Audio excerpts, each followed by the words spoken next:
CSR general award में सभी उन प्रतिभागियों को जिन्होंने अपने अपने क्षेत्रों के अंदर विशिष्ट काम किया, भारत का नाम किया और समाज के वंचित गरीब व्यक्तियों की सेवा की, उनके कल्याण के बारे में विचार किया, ऐसे सभी एक्सेलेंसी अवार्ड के उन महान भावों को मैं शुभकामना देता हूं, बधाई देता हूं। मैं विशेष रूप से अमित उपाध्याय जी को धन्यवाद देना चाहता हूं, जिन्होंने अपना जीवन एक पत्रकारिता के साथ किया। बीबीसी में लंबे समय तक काम किया।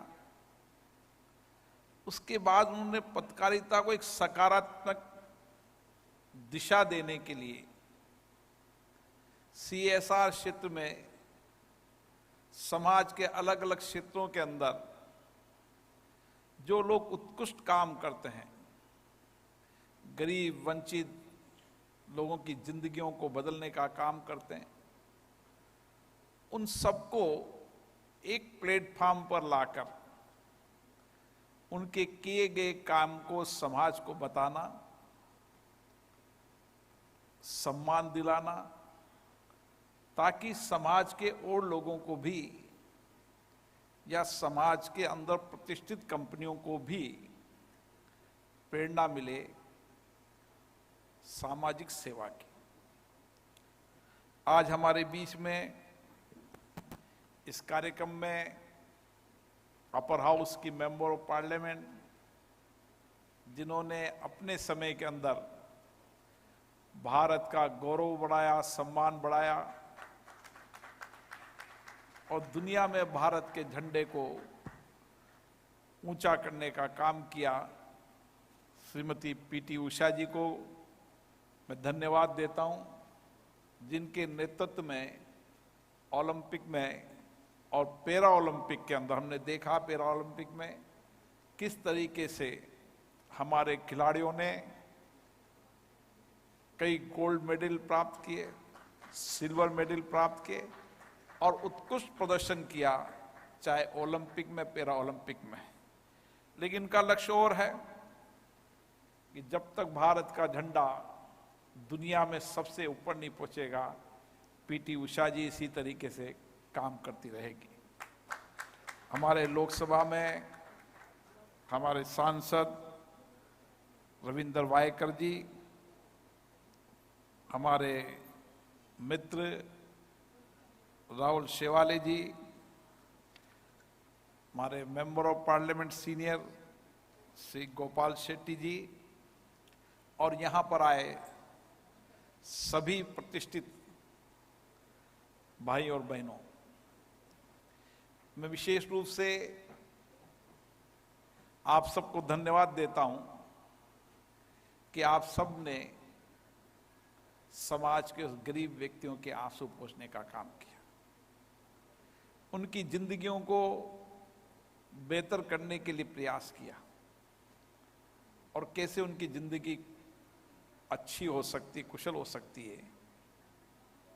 अपनी कंपनियों में व्यक्तिगत रूप से भी जो आपने समाज से धन अर्जित किया, उसको समाज में समर्पित करने का पुण्य और कल्याण का काम किया। मैं मानता हूं कि सरकार अपनी तरफ से प्रयास करती है, राज्य की सरकार हो चाहे केंद्र की सरकार हो, सरकार ने कई नीतियां, योजनाएं बनाई है समाज के आर्थिक रूप से बदलाव की, सामाजिक जीवन के बदलाव की। और आज हम 75 वर्ष की इस यात्रा में देख सकते हैं कि भारत में सामाजिक आर्थिक बदलाव हुआ है। देश के अंदर नए अवसर मिले हैं, दुनिया में भारत की सामर्थ्य बढ़ी है, शक्ति बढ़ी है, और आज हम सबको गर्व है कि हमारे प्रधानमंत्री माननीय नरेंद्र मोदी जी के नेतृत्व में भारत का सम्मान भी बढ़ा है, विश्वास भी बढ़ा है, और दुनिया के अंदर हम महत्वपूर्ण मुद्दों पर, दुनिया की महत्वपूर्ण चुनौतियों पर, दुनिया की बहुत सारी नीतियों का नेतृत्व कर रहे हैं, दिशा देते हैं। आज दुनिया के अंदर हो रहे बदलाव के अंदर अगर सबसे ज्यादा बदलाव की नीतियां बनाने का काम किया, एक नई दिशा देने का काम किया, तो भारत ने किया, भारत के प्रधानमंत्री ने किया। और इसीलिए हमने भारत के अंदर भी समाज की उन गरीब, वंचित, अभाव में रहने वाले लोगों की, जहां पर इंफ्रास्ट्रक्चर के माध्यम से लोगों के विकास उनके घर तक पहुंचे, और बरसों तक जो समस्याएं समाज में थी, उन समाज की उन समस्याओं को, जो पूरे देश की समस्याएं थी, उन समस्याओं को समाधान के रास्ते निकाले। मुझे खुशी है कि आज देश में बदलाव की दिशा बन रही है। कई ऐसे दृष्टिकोण अपनाए जो समाज में एक नई दिशा दे रहे हैं। बरसों तक जिन समस्याओं, जिन कठिनाइयों, चुनौतियों के लिए समाज के वर्गों ने संघर्ष किया, आज उसमें बदलाव आ रहा है। और समाज में बदलाव के साथ समाज को प्रेरणा देना, ये भी एक प्रयास किया गया। और विशेष रूप से मैं उन सब लोगों को भी धन्यवाद देता हूं जिन्होंने सरकार के साथ साथ अपने निजी प्रयासों से भी समाज में बदलाव करने का काम किया। हम सामाजिक राजनीतिक जीवन में काम करते हैं। हमारे मित्र सुधीर मुंगटीवार जी आए, अभी वर्तमान में हैं, हमारे साथ लंबे समय तक राजनीतिक सामाजिक जीवन में काम किया। जब राजनीतिक जीवन में काम करते हैं, सामाजिक जीवन में काम करते हैं, तो लोग सवाल पूछते हैं कि आपको इस राजनीतिक जीवन में क्या ऊर्जा मिलती है कि आप इतने लंबे समय तक काम करते हैं। ये हर राजनीतिक व्यक्ति से, समाज के एक व्यक्ति के जीवन में सवाल रहता है।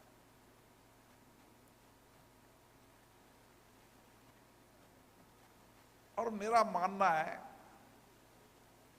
समाज जीवन में कोई भी व्यक्ति हो,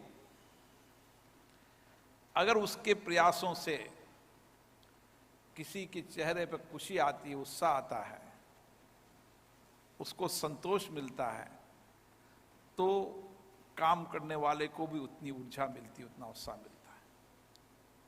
और मुझे पता है आप सब लोगों ने भी उसी तरीके से समाज के वंचित, गरीब व्यक्ति जो असहाय हैं, उनको जीवन में बदलने का प्रयास किया, और आपके प्रयासों से काफी बदलाव भी आया। मैं बंबई में आया हूं, तो बंबई की 2-3 स्टोरी मुझे हमेशा याद रहती है। एक बंबई के अंदर मैंने एक इंग्लिश के पेपर में आज से 10 साल पहले एक स्टोरी पढ़ी। उसमें लिखा था कि 2 कॉलेज में पढ़ने वाले बच्चे अपने बैग के अंदर चप्पल, जूते पुराने रखकर निकलते थे, और जो भी उनको दिखता था उसको वो चप्पल, जूते पहना देते थे। मैंने वो स्टोरी सोचा, मैंने कहा ऐसा कैसे संभव हो सकता है कि तपती धूप के अंदर लोग पैदल निकले और पैर में चप्पल न हो। मैं एक दिन शहर में निकला, जब बहुत तेज धूप थी, पैर में अगर रखो तो जल जाए, तो मैंने देखा कि ऐसे कई सारे लोग मिले मुझे जो पैर में चप्पल नहीं थे। एक परिवार ऐसा भी मिला कि पिता थे, माँ थी और बेटी थी, तीनों पे चप्पल नहीं थी। मैंने उसी दिन कहा कि मैंने कहा सभी कार्यकर्ताओं बुला के कहा कि अपने अपने गाड़ी के अंदर, अपने समाज में जो कुछ भी आपको दिखे वो चप्पल जूते रखो, और किसी के तपती धूप में जो देखो उसको चप्पल पहना दो। ये छोटा काम है, लेकिन उन बच्चों की उस स्टोरी से मुझे प्रेरणा मिली।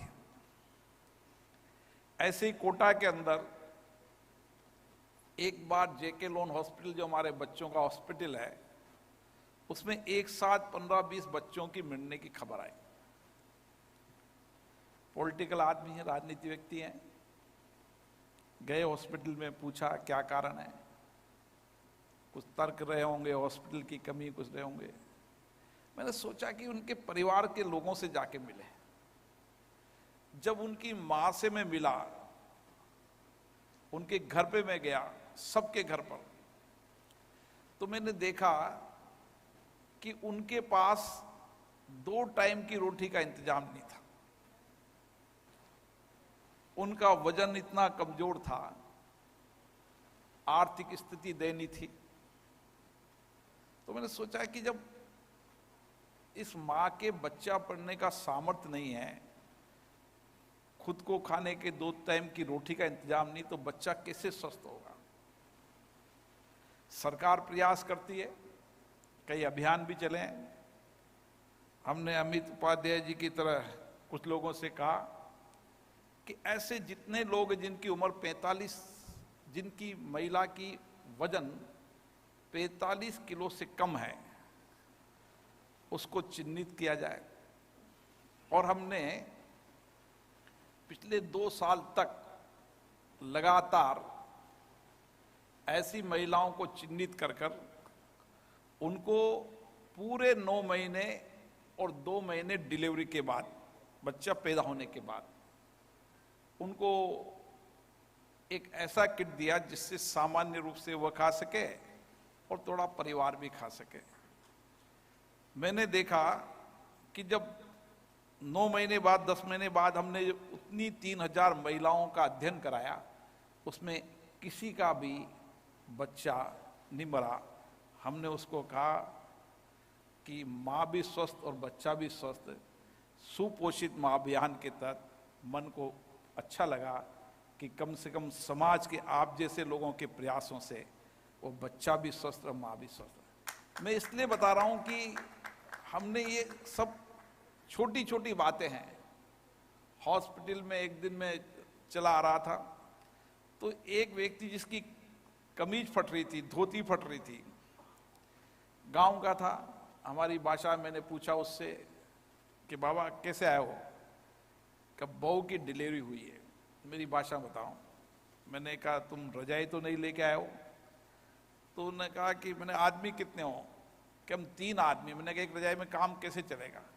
तो उसने कहा कि जो रजाई है वो रजाई किराए से लेके आया हूँ और उसका किराया 20 रुपया है, लेकिन रजाई का एडवांस उसने मुझसे 1000 रुपया लिया है, इसलिए मेरे पास इतना ही पैसा था, इसलिए एक रजाई से काम चलाया।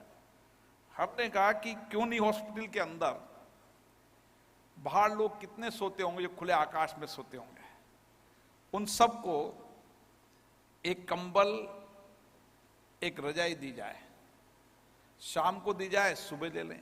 और समाज में सभी तरह के लोग होते हैं। लोगों ने कहा कि बिड़ला जी ये कंबल रजाई आप जो दे रहे हो और आपका मन विचार है कि वह रात को ओढ़ ले और सुबह दे देगा, आपकी एक कंबल एक रजाई नहीं आनी है। मैंने कहा हो सकता है नहीं आए। तो वो कंबल रजाई, एक कंबल और एक रजाई के मिलाकर 600 रुपया था। मैंने कोई बात नहीं, 200 कंबल 200 कंबल रजाई। आप मानिए 10 साल से पिछले हॉस्पिटल के अंदर कंबल रजाई दी जा रही है। और 10 साल का अनुभव बता दूं, 90% कंबल रजाई रोज वापस सुबह जमा करा के लोग जाते हैं शाम को। हर चीज को जब प्रैक्टिकल करो तो आप देखेंगे गरीब का कितना ईमान होता है। हमने एक बार प्रसादम चलाया, भोजनालय चलाया। मैंने कहा जो आए निःशुल्क भोजनालय। अब निःशुल्क भोजनालय चलाया तो कई लोगों से कहा समाज का एक व्यक्ति पैसा नहीं देगा, हर व्यक्ति सुबह का अलग शाम का अलग देगा। 365 दिन 750 दिन होते हैं, देने वाले 1400 थे। लेकिन आप मानिए हमने जब शुरू किया था प्रसादम, जब 1400 लोग थे, धीरे धीरे धीरे धीरे 300-400 लोग रहे। और मैंने रास्ते में देखा कि लोगों का ईमान होता है, टापरी बनाते हैं, 2 टाइम की रोटी बनाते हैं, मजदूरी करके वापस टापरी से चल जाते हैं। मतलब समाज के अंदर गरीब के बहुत ईमान होता है। और इसीलिए मैं आपसे यही कहना चाहता हूं कि आपके प्रयास बहुत अच्छे हैं और सफल प्रयास हैं। निश्चित रूप से आपके प्रयासों से किसी के एक की जिंदगी में भी अगर चेहरे पे खुशी आती है तो इससे बड़ा पुण्य का काम करो। हमेशा हर समय जब निकलें हमारी नजर सड़क पर उस गरीब व्यक्ति पर रहे कि उसके क्या भाव हैं, क्या उसकी कठिनाई है, क्या उसकी चुनौती है, क्या उसकी जिंदगी में बदलाव कर सकते हैं। जब आप ऐसा प्रयास करेंगे तो निश्चित रूप से आपको नई ऊर्जा मिलेगी, नई खुशी मिलेगी, आपको मन को नई प्रसन्नता मिलेगी। आपको लगेगा कि मैंने एक व्यक्ति के चेहरे पे खुशी लाया है, इससे बड़ा पुण्य का काम कुछ नहीं हो सकता। और मुझे खुशी है कि आप सब अपने अपने स्तरों पर इस पुण्य का काम कर रहे हैं। क्योंकि कई गरीब की जिंदगी ऐसी रहती है, जिस गरीब के पास अगर आप चले जाएं। मैं एक दिन कोटा हॉस्पिटल में गया तो एक बूढ़ी माँ खड़ी थी, देखते पता चल गया कि ये प्राइवेट हॉस्पिटल में इलाज कराने की ताकत नहीं है इसमें, चेहरे से कपड़ों से। तो मैंने पूछा क्या है, तो उन्होंने कहा बेटा एडमिट है। मैंने कहा क्या हुआ? साहब रोज 3000 रुपये लगते हैं। मैंने कहा क्या करती हो? कि मजदूरी। मैंने कैसे करोगी? कि मांग के लाई हूं, कुछ जमीन है उसको गिरवी रख के लाया हूं, बच्चे को बचाना है। ऐसे बहुत सारे जीवन के अंदर आपके जीवन में समय समय पर जब देखेंगे तो आपको लगेगा कि हमें समाज में और करना चाहिए, और करना चाहिए, और करते रहना चाहिए। जब तक हमारा प्रयास ये चलता रहेगा हम समाज में बदलाव लाते हैं। आपने देखा कोविड के समय किसी ने कुछ किसी से नहीं कहा, जहां जिसको लगा उसने अपने अधिकतम प्रयास किए कि मेरे प्रयासों से किसी की जिंदगी बच जाए। कोई ने भोजन कराया, कोई ने चप्पल दी, कोई ने पानी दिया, कोई ने इलाज में। मतलब हालत ये थी कि ऑक्सीजन कंसेंट्रेट हिंदुस्तान में कहीं मिल नहीं रहे थे। दानदाताओं की कमी नहीं थी, जिस रेट पर मिले उस रेट पर लोगों ने दानदाताओं पे ली, लेकिन ऑक्सीजन उपलब्ध कराने का बात किया। हमारे अभी धनराज जी यहाँ बैठे थे, मिले थे मुझे धनराज जी। मैं इसलिए बता रहा हूं कि ऑक्सीजन की कमी थी, मैं टेंशन में था। तो मेरी बेटी ने कहा कि धनराज जी से मेरी मुलाकात है। मैंने बात कर बेटा, कोई ऑक्सीजन का टैंकर मिल जाए। तो आप बताओ, वो पूरे टाइम घर छोड़कर जितनी ऑक्सीजन का उत्पादन हो सकता था वो करते रहे, बचाते रहे। ऐसा नहीं कि मैं एक बार जब कोटा में पता चला राहगीर जा रहे हैं, रास्ते में लोग जा रहे हैं, तो पैदल जा रहे थे कुछ लोग। तो मैंने सोचा कि पैदल लोग जा रहे होंगे, इनके भोजन का इंतजाम कौन कर रहा होगा, इनकी चप्पल का, इनके अंदर उनका खाने का, इंतजाम, ठहरने का इंतजाम। अब आदमी को गलतफहमी रहती है कि हम ही समाज सेवी हैं, हमें भी गलतफहमी थी कि यार अपन ही देखने वाले हैं। मैंने ऐसे पूछा कोटा में, मैंने कहा लोग निकल रहे हैं, उनका क्या इंतजाम है? तो लोगों ने कहा हर 10 किलोमीटर पर कोई ना कोई भोजन बनाने वाला है, हर 10 किलोमीटर कोई चप्पल देने वाला है, कोई पानी देने वाला है, कोई बिस्किट देने वाला है, कुछ ना कुछ अपनी गाड़ियां लेकर लोग भाग निकल रहे हैं। और जिसको जो देखो, जो प्रयास हो, वो सबने प्रयास किया। अपने कोविड होते हुए भी लोगों ने अपनी जिंदगी की चिंता नहीं करते हुए समाज के उस गरीब वंचित व्यक्ति की चिंता नहीं करी। ये भारत की ताकत है, ये भारत की संस्कृति है, ये भारत के संस्कार है। और इसीलिए हम दुनिया के अंदर उस कोविड की चुनौतियों से इसलिए जीत पाए कि हमारे में ये संस्कृति संस्कार थी कि जहां भी अभाव देखो, वंचित देखो, गरीब देखो, उसकी सेवा के लिए खड़े हो जाओ। यही हमारी ताकत थी कि दुनिया में कितने बड़े विकसित देश हो, वहां भी सारी व्यवस्था होने के बाद भी वहां के सारा सिस्टम कोलैप्स होता गया। लेकिन हमारी सामूहिकता की ताकत ने, हर गांव के अंदर चले जाए तो गांव में लंगर, शहर में चले जाए तो भोजन, किसी ने किसी को भी अभाव में नहीं देखा। यही हमारी सामर्थ्य है और यही ताकत है। और इसके प्रयास के लिए अमित उपाध्याय जी जो प्रयास कर रहे हैं, मैं उनको बधाई देता हूं। ये प्रयास अनवरत चलते रहना चाहिए, निरंतर चलते रहना चाहिए। जिसको जहां देखे समाज में अभाव, गरीब, वंचित को, वहीं 2 कदम हाथ बढ़ा दो, उसके आंख के आंसू पोंछ लो। इससे बड़ा पुण्य काम कुछ नहीं हो सकता।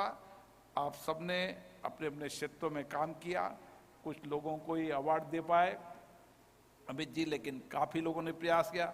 उन सबको बधाई देता हूं। मैं आप सबसे फिर मिलूंगा, आपके अनुभव भी जानूंगा कि आप किस किस क्षेत्र में कैसे कैसे काम कर रहे हैं। मैं मेरे अनुभव भी शेयर करूंगा और हम सब मिलकर समाज के वंचित, गरीब, अभाव में रहने वाले लोगों की जिंदगियों को ठीक करेंगे। हम जब विकसित भारत के सपने को देखते हैं तो विकसित भारत के सपने सामूहिकता के साथ मिलकर होंगे, 140 करोड़ लोगों के प्रयासों से होंगे। और जब हम सब मिलकर प्रयास करेंगे तो विकसित भारत के सपने को 2047 के पहले कर पाएंगे। मैं आप सबको बहुत बहुत शुभकामनाएं देता हूं, बहुत बहुत बधाई देता हूं।